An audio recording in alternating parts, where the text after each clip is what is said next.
Downwards. हम करते हैं इसका फोर्थ पार्ट। फोर्थ पार्ट हमें दिया है ये, यहाँ पर देखो ग्राफ दिया है और ये एक्स एक्सिस पर दो जगह पे कट कर रहा है, वन एंड।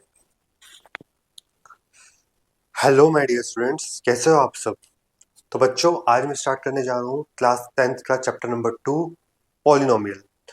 पॉलिनोमियल अपने आप में एक इंपॉर्टेंट चैप्टर है। क्यों इंपॉर्टेंट है? क्योंकि इससे क्वेश्चन तो डेफिनेटली आता ही आता है, बट इस चैप्टर में एक खास बात यह है कि अगर आप इसे अच्छे से पढ़ लें तो इसका क्वेश्चन गलत होने के चांसेस बहुत कम है। आप इसके क्वेश्चन को अच्छे से अटेम्प्ट कर सकते हो और पूरे मार्क्स स्कोर कर सकते हो। तो बच्चों अब हम स्टार्ट करते हैं पॉलिनोमियल। तो सबसे पहले बात करते हैं कि पॉलिनोमियल होते क्या है, क्या होते हैं पॉलिनोमियल। आपने ये वर्ड पहले भी सुना है जब आप 8 या 9 क्लास में होंगे कि पॉलिनोमियल क्या होते हैं। तो मैं बताता हूँ आपको पॉलिनोमियल होते क्या है। पॉलिनोमियल होते हैं एक तरह का एल्जेब्रिक एक्सप्रेशन। एल्जेब्रिक एक्सप्रेशन क्या हो गया, जिसमें हमारे पास कॉन्स्टेंट्स होंगे, वेरिएबल्स होंगे और उनके बीच में कुछ ऑपरेशंस होंगे, जैसे एडिशन, सब्ट्रैक्शन, मल्टीप्लिकेशन और डिवीजन। तो एक एल्जेब्रिक एक्सप्रेशन को हम कहते हैं पॉलिनोमियल। पॉली का मतलब होता है मैनी, यानी बहुत सारे, है ना। नोमियल मीन्स होता है टर्म्स, तो दो वर्ड से मिलकर बना है। Poly means many, नोमियल means terms, तो मैनी टर्म्स। तो अब पॉलिनोमियल एक बहुत वाइडर कंसेप्ट है। मतलब क्या हुआ इसका, जितनी भी हमने आज तक इक्वेशन पढ़ी, लीनियर, क्वाड्रेटिक, क्यूबिक, है ना, कोई भी इक्वेशन हो, वन वेरिएबल में, टू वेरिएबल में, थ्री वेरिएबल में, फोर वेरिएबल में, एनी इक्वेशन सभी पॉलिनोमियल कंसिडर की जाती है। तो कोई भी ऐसी इक्वेशन नहीं हो जो पॉलिनोमियल ना हो। बस एक कंडीशन है कि पॉलिनोमियल कब नहीं होगा। पॉलिनोमियल होने के लिए बस एक कंडीशन जरूरी है कि जो वेरिएबल है उसकी पार कभी भी फ्रैक्शन में नहीं होनी चाहिए, हमेशा वो होल नंबर में होनी चाहिए। बस इस चीज का हमें ध्यान रखना है।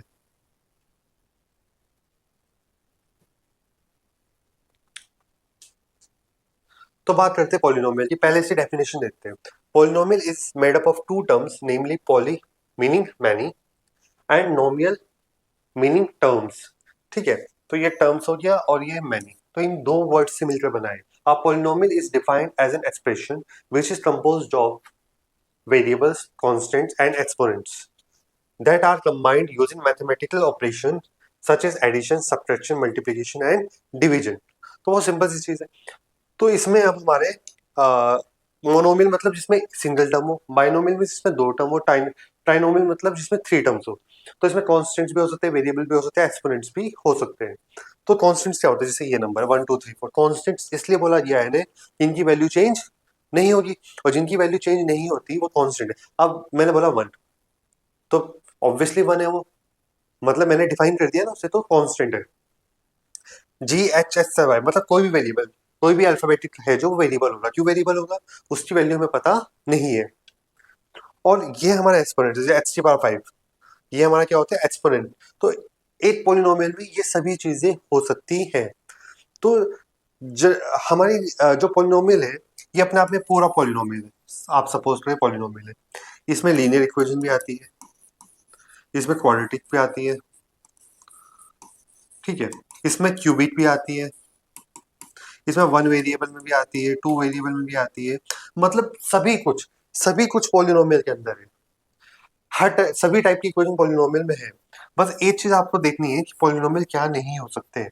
मान लो मैं ऐसे लेता हूँ, एक्स की power 5/2 plus 2x square plus 3x plus 5।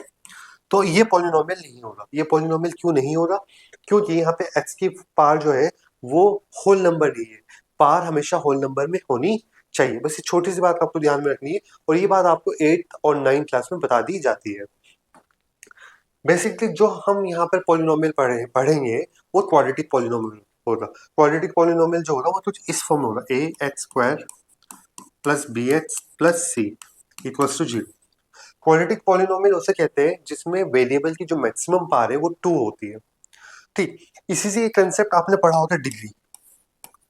Degree, अभी डिग्री होती क्या है, डिग्री होती है, मान लो एक पॉलिनोमियल है, उसकी हम पावर देखेंगे मैक्सिमम। जैसे इसकी पावर देखो, यहाँ पे x की पावर 2 है, यहाँ x की पावर 1 है, यहाँ x ये नहीं है, कांस्टेंट है। तो यहाँ पे मैक्सिमम पावर कितनी है हमारी, 2। तो इसकी डिग्री है 2। सपोज तो मैं एक इक्वेशन देखो, a x की power 5 plus b x³ plus c x is equal to 0। मैं पूछूं आपसे कि इस पॉलिनोमियल की डिग्री क्या है, तो इस पॉलिनोमियल की डिग्री जो होगी वो होगी हमारी 5। तो बस बहुत सिंपल सी चीज है, डिग्री होगी किसी भी वेरिएबल की, किसी भी पॉलिनोमियल में जो वेरिएबल है उसकी मैक्सिमम पावर कितनी है। तो आप समझ में आ गया होगा, बहुत आसान कंसेप्ट है और ये 9th और 8th क्लास में बता दिया जाता है। सो अब हम देखते हैं ये डिग्री से हमें क्या पता चलता है। डिग्री से हमें एक चीज पता चलती है कि अगर इन इक्वेशन को सॉल्व किया जाए और एस की वैल्यूज को फाइंड आउट किया जाए, तो जितनी डिग्रीज होती है ना किसी भी पॉलिनोमियल की, उतने ही नंबर ऑफ सोल्यूशंस होते हैं। नंबर ऑफ सोल्यूशन मतलब क्या होगा कि वो जो वैल्यूज आएंगे एच की वो 5 होगी, मतलब वो वैल्यूज जैसे ये है, मान लो एच 3/5 है तो इसकी 5 वैल्यूज होगी, 3 4 5 7 8 कुछ भी हो सकती है, 5 वैल्यू वो हमें पता नहीं है, वो हमें फाइंड आउट करनी होती है। तो इससे डिग्री 2 है, तो इससे जो सोल्यूशंस आएंगे वो 2 होंगे। अब सोल्यूशंस होते क्या है मैं बताता हूँ। तो मैं लीनियर इक्वेशन का एक एग्जांपल लेता हूँ। सपोज तो मैंने लिखा 3x plus 4 is equal to 0। ये मेरी लीनियर इक्वेशन है। तो यहाँ पे मुझे x की वैल्यू निकालनी है, तो सिंपली मैं क्या करूँगा, 3x इज इक्वल टू -4, तो x इज इक्वल टू -4/3, 3 को मैं लेके डिवाइड में, तो ये मेरी x की वैल्यू आई। तो ये जो x की वैल्यू आई इसे ही हम कहते हैं जीरो, जीरोज भी कहते हैं इसे, रूट भी कहते हैं और इसे सोल्यूशन भी कहते हैं। ये 3 नाम से जाना जाता है। तो कोई भी नाम अगर मैं यूज करूँ तो आप समझ जाना कि मैं x की वैल्यू की बात कर रहा हूँ। तो ये लीनियर इक्वेशन थी, यहाँ पे x की पावर कितनी थी 1। तो आप देख रहे हो कि x की जो वैल्यूज आई वो भी कितनी आई है, 1 आई है। तो इसी तरह जब हम किसी क्वाड्रेटिक इक्वेशन को सॉल्व करेंगे वहां पर x की वैल्यू 2 आएगी, ठीक है। तो वो हम डिस्कस करेंगे फर्दर इन द चैप्टर। तो अब हम देखते हैं जो हमें पढ़ना है चैप्टर में, हमें पढ़ना है सिर्फ quadratic polynomial, quadratic polynomial. Quadratic polynomial की मैंने अभी जनरल इक्वेशन बताई आपको, होती a x square plus b x plus c is equals to 0। X square के कोफिशिएंट को हम a से डिनोट करते हैं, x के कोफिशिएंट को हम b से डिनोट करते हैं और c हमारा यहाँ पर होता है कांस्टेंट। तो ये हमारी बिल्कुल जनरल फॉर्म है और इसी जनरल फॉर्म से हम इसे बार बार एक्सप्रेस करेंगे। ये चीज आपको रिमाइंड रखनी है, इसे एक नोट बना लेना है कि ये हमारी जनरल फॉर्म है। क्या है हमारी ये जनरल फॉर्म। अब इस ग्राफ की बात करते हैं कि अगर किसी क्वाड्रेटिक पॉलिनोमियल को ग्राफ पर प्लॉट किया जाए तो उसका ग्राफ कैसा होगा दिखने में, उसे हम डिस्कस करते हैं। तो अब हम देखते हैं कि अगर हम क्वाड्रेटिक पॉलिनोमियल को ग्राफ पर प्लॉट करें तो उसकी शेप कैसे होगी। आपने लीनियर इक्वेशन का प्लॉट किया है क्लास 9। तो देखो, जब हम लीनियर इक्वेशन का प्लॉट करते थे,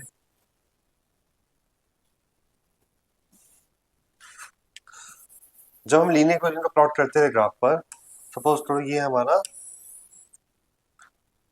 ग्राफ है, ये एच से h dash y y dash, और अब हमें यहाँ पे लीनियर इक्वेशन को प्लॉट करना है जो कि इस फॉर्म में होगी। मान लो ये है 3x plus 4y is equal to 2। मान लो ये लीनियर इक्वेशन है 2 वेरिएबल में और मुझे इसे प्लॉट करना है ग्राफ पर, तो इसकी लाइन कुछ ऐसे आ जाएगी स्ट्रेट, है ना, या फिर ऐसे आ जाएगी। हमेशा एक स्ट्रेट लाइन होगी ग्राफ की। तो हमें पता है कि किसी भी लीनियर इक्वेशन को जब हम ग्राफ पे प्लॉट करेंगे तो हमेशा हमारी लीनियर इक्वेशन आएगी।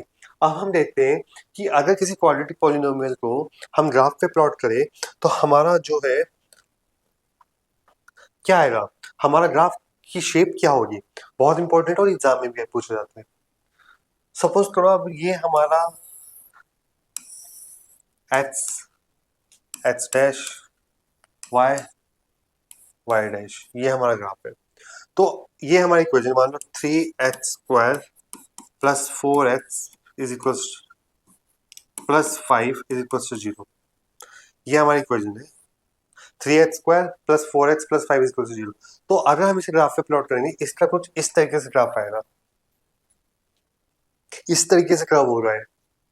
अब इस ग्राफ का नाम क्या है, इस ग्राफ को बोलते हैं पैराबोलिक शेप। क्या बोलते हैं, पैराबोलिक शेप। पैराबोलिक शेप, कोई भी पूछे आपसे कि क्वाड्रेटिक पॉलिनोमियल का ग्राफ कैसा होता है, तो आप बोलोगे कि वो पैराबोलिक शेप में होता है। जरूरी नहीं वो ऊपर की तरफ हो, वो नीचे की तरफ भी हो सकता है, ऐसे भी हो सकता है, ऐसे भी हो सकता है, कैसे भी हो सकता है, वो डिपेंड करता है कि हमारी इक्वेशन क्या है। जरूरी नहीं वो ऐसे सेंटर से ही जाएगा, ये जरूरी नहीं है, वो ऐसे भी हो सकता है, ठीक है। तो उसकी शेप कुछ भी हो सकती है, ये जरूरी नहीं है कि वो इसे टच ही करेगा, वो ऐसे भी जा सकता है कट करके। तो बस उसकी शेप हमें ध्यान रखनी है, शेप हमेशा पैराबोलिक होगी, वो कभी भी चेंज नहीं होगी जब हम उसे प्लॉट करेंगे। अब इससे रिलेटेड आपको एक और इम्पोर्टेंट चीज बताता हूँ, बहुत इंपॉर्टेंट है, कई बार टीचर्स उसे बताना भूल जाते हैं, वो चीज आप समझ लीजिए। ये हमारा ग्राफ है, x x dash y y dash, सब ये हमारी इक्वेशन है। मान लो 8x² प्लस 4x+3। तो आपको एक चीज ध्यान रखनी है, यहाँ पे x² का कोएफिशिएंट क्या है, ये है, ये क्या है, पॉजिटिव है। अगर x² का कोएफिशिएंट पॉजिटिव है तो ये जो ग्राफ होगा, जो पैराबोला होगा, ये ऊपर की तरफ ओपन होगा, इट ओपन अपवर्ड्स। तो if coefficient of x² is positive, then graph open upwards। ये आपको नोट बना लेना है, बहुत इंपॉर्टेंट टॉपिक है, एमसीक्यू में आ जाता है। तो अगर अगर हमारा x² का कोएफिशिएंट पॉजिटिव है तो हमारा ग्राफ ऊपर की तरफ क्या होगा, ओपन होगा। वहीं अगर हमारा ऐसे हो जाए minus 5x² plus 2x+5 equals to 0,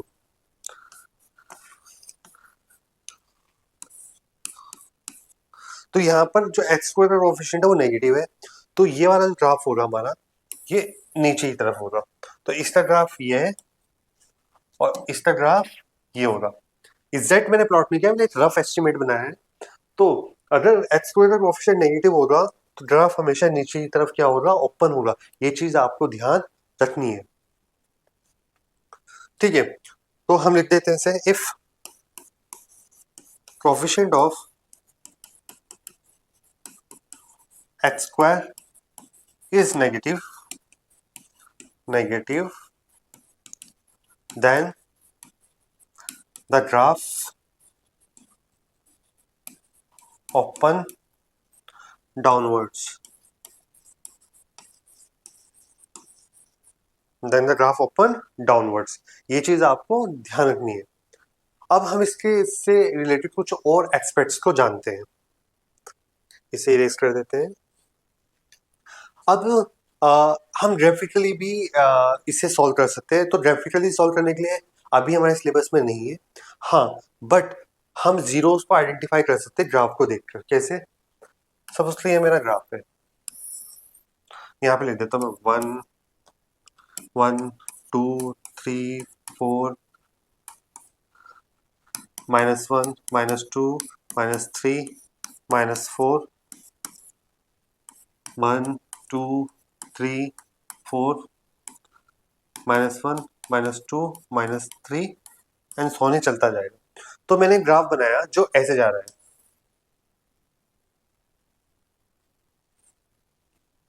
तो ये मेरा क्वाड्रेटिक पॉलिनोमियल का ग्राफ है और ये इस फॉर्म है y = f(x). इसका मतलब क्या हुआ कि जो मेरा f(x) का मतलब हुआ, जो मेरा पॉलिनोमियल है, क्वाड्रेटिक पॉलिनोमियल, उसमें जो वेरिएबल है वो x है। तो अगर वेरिएबल x है तो हम देखेंगे कि ये ग्राफ जो है x एक्सिस पर कहाँ पर x एक्सिस पर कट कर रहा है, टच, या तो टच कर रहा हो या कट कर रहा हो। तो एक तो इस पॉइंट पे कर रहा है और एक इस पॉइंट पर, तो 2 पॉइंट पर टच कर रहा है। तो x की वैल्यू एक होगी हमारी -2 और एक होगी वैल्यू हमारी +2। तो इस तरीके से हम आइडेंटिफाई कर सकते हैं कि x की वैल्यूज क्या होंगी। अगर किसी 2 पॉइंट पर टच कर रहा है तो वही इसकी वैल्यूज होंगी ग्राफ की, ठीक है।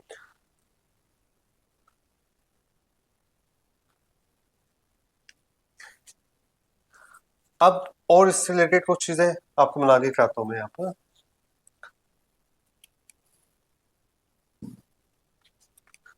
अब मान लो ग्राफ ऐसे जा रहा है, सिर्फ ग्राफ आया ऐसे और ये 1 को टच करता हुआ, 3 को टच करता हुआ वापस ऊपर चला गया, तो अभी भी क्वाड्रेटिक पॉलिनोमियल ही है, क्योंकि इसकी शेप क्या है, पैराबोला है। बट यहाँ पे डिफरेंस क्या आएगा कि ये कहाँ पर टच कर रहा है, सिर्फ एक पॉइंट पर टच कर रहा है, पर क्वाड्रेटिक पॉलिनोमियल की वैल्यूज तो 2 होती है। तो हम क्या करेंगे, यहाँ x की वैल्यू जो आएगी वो 3 है, हमें पता चल रहा है कि 3 पर टच कर रहा है, तो ये x की वैल्यू 3 है, यहाँ पे दोनों वैल्यू 3 होंगी, तो ये होंगे इक्वल रूट्स, इसे बोलते हैं इक्वल रूट्स, जो मैं आपको आने वाले चैप्टर पे, नेक्स्ट चैप्टर जो हमारा क्वाड्रेटिक इक्वेशन होगी वहां पर डिटेल में समझाऊंगा। तो जहां पर भी टच करेगा ग्राफ एक्स एक्सिस पर, वही हमारी क्या होंगी, एक्स की वैल्यूज होंगी। पर आपको ध्यान रखना है कि वहां पे फंक्शन जो है एक्स के टर्म्स में हो, अगर वाई के टर्म्स में होगा तो फिर हम देखेंगे कि वाई पर कहाँ टच कर रहा है। मैं एग्जांपल दे देता हूँ आपको। मान लो अब ग्राफ ऐसे नहीं है, उन्होंने दे दिया x is equal to f y, बहुत इंपॉर्टेंट है, ध्यान रखना, वो एग्जामिनर आपको बेवकूफ बनाने के लिए ऐसे भी दे सकता है। तो फिर हमें देखना है कि वो वाई एक्सिस पर कहाँ कहाँ टच कर रहा है। तो मान लो उसने ऐसे दे दिया ग्राफ, तो अब हम देखेंगे कि वाई एक्सिस पर कहाँ पर टच कर रहा है। तो एक तो यहाँ पर कर रहा है 2 पर, तो एक्स की वैल्यू तो 2 आ जाएगी, और एक कर रहा है -3 पर, तो एक एक्स की वैल्यू क्या आ जाएगी, -3। तो अगर फंक्शन एफ वाई के टर्म्स में है, यानी ये कुछ इस तरीके से होगी इक्वेशन 3y² + 4y + 3, तो यहाँ पे जो वेरिएबल होगा हमारा y होगा। तो फिर हम देखेंगे कि y पर ही कहाँ पर टच कर रहा है, जितने पॉइंट्स पर टच कर रहा है उतनी ही हमारी x की वैल्यूज होंगी। और क्योंकि अभी क्वाड्रेटिक पॉलिनोमियल की बात कर रहा हूं मैं, तो ये 2 पॉइंट पर क्या करेगी, कम से कम इंटरसेक्ट करेगी। अगर सिंगल पॉइंट पर टच कर दिए तो वो भी हमारी 2 वैल्यू आएंगी पर इक्वल आ जाएंगी, जो भी मैंने आपको समझाया था। अब आपको कुछ और चीज बताता हूँ। ये ग्राफ है हमारा, एक क्वाड्रेटिक पॉलिनोमियल मैंने ऐसे बनाया, तो अब वो पूछ रहे हैं find the number of zeros, find the number of zeros. अब इसके नंबर ऑफ जीरोस फाइंड करने के लिए, और ये दे दिया हमें कि y इक्वल्स टू क्या है, एफ एक्स है, तो हम देखेंगे कि कहाँ कहाँ पर ये टच कर रहा है एक्स एक्सिस पर। एक यहाँ पर, एक, दो और तीन। तो हम यहाँ कहेंगे कितने जीरोस है हमारे, 3 जीरोस है। जीरोस भी बोल सकते हैं, सॉल्यूशन भी बोल सकते हैं और रूट भी बोल सकते हैं। तो यहाँ 3 जीरोस है, ठीक है। अगर ऐसे ग्राफ हो हमारा, ऐसे जा रहा हो, तो अब कितने पॉइंट पर रहा, 1 2 3 4, तो यहाँ पे आएगा 4 जीरोस। ये चीज आपको ध्यान रखनी है। अब एक सिनेरियो और बना देता हूं मैं। अब ऐसे जा रहा हूं कोई ग्राफ, तो यहाँ पर कितने जगह टच हुआ, 1 2, तो यहाँ 2 जीरोस होंगे, 2 जीरोस, क्योंकि ये एक्स एक्सिस पर 2 जगह पे टच हुआ। अगर आप यहाँ पर 2 वैल्यूज भी होंगी पर वो सेम ही होंगी, तो हम 2 जीरोस बोल देते हैं। यहाँ पे कितने जीरोस है, 2 जीरोस है हमारे, ठीक है बच्चों। अब हम इससे रिलेटेड हमारी जो पहली एक्सरसाइज है एनसीईआरटी थी, उसे हम सॉल्व करते हैं। उसके बाद हम फर्दर इस पॉलिनोमियल के बारे में समझेंगे, पहले उसे डिस्कस कर लेते हैं हम। तो बच्चों अब हम करते हैं एक्सरसाइज 2.1 स्टार्ट, है ना। तो इसमें हमें नंबर ऑफ जीरोस बताने हैं, और यहाँ पर जो हमारा फंक्शन है वो y equals to f x है। y इक्वल्स टू क्या है, एफ एक्स, मतलब जो वेरिएबल है वो x है यहाँ पर। तो चेक करते हैं, पहला देते हैं यहाँ पर इस ग्राफ में ये एक्स एक्सिस है और ये वाई एक्सिस है। तो आप ये बताओ, ये दिया हुआ है ग्राफ, क्या ये एक्स एक्सिस पर टच कर रहा है, नहीं कर रहा है, यानी यहाँ पर एक्स की कोई वैल्यू नहीं है। तो हम इसका आंसर देंगे, फर्स्ट पार्ट का जो आंसर होगा हमारा वो होगा नो जीरोस, मतलब कोई जीरो नहीं है।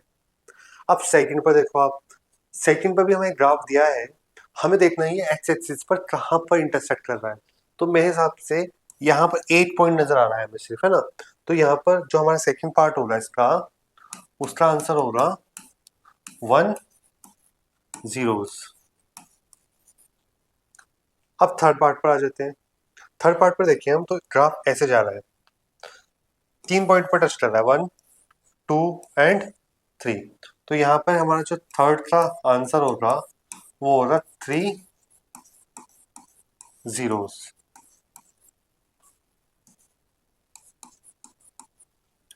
अब हम करते हैं इसका फोर्थ पार्ट।